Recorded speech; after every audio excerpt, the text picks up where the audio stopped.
In today's video, I'm going to teach you how to create attendance register in Microsoft Excel.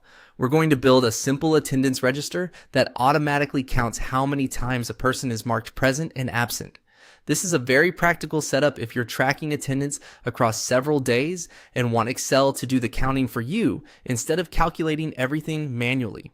To begin, calculate the total number of presents.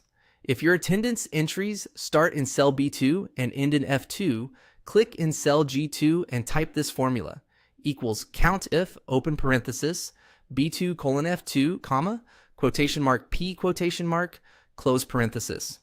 This formula tells Excel to look across the attendance range from B2 to F2 and count every cell that contains the letter P, which stands for present.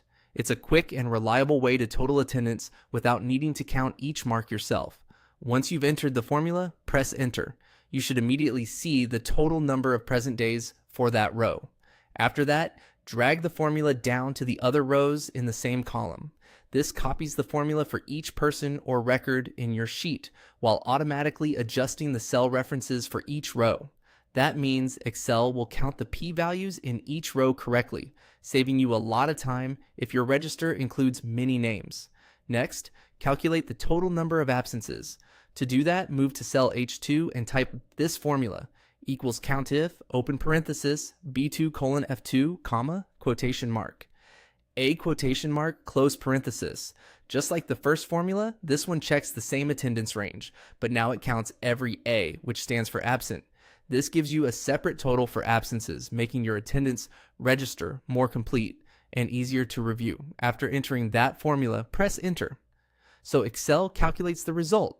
If needed, you can also drag this formula down the column just like you did with the present total. So every row in your attendance register gets its own absence count automatically. At this point, you now have a simple attendance register in Excel that counts both present and absent entries. It's easy to maintain, easy to expand, and especially useful for classrooms, teams, or small groups. Just make sure you use consistent attendance marks like P for present and A for absent, since the formulas rely on those exact letters to count correctly. And that's how to create a basic attendance register in Microsoft Excel.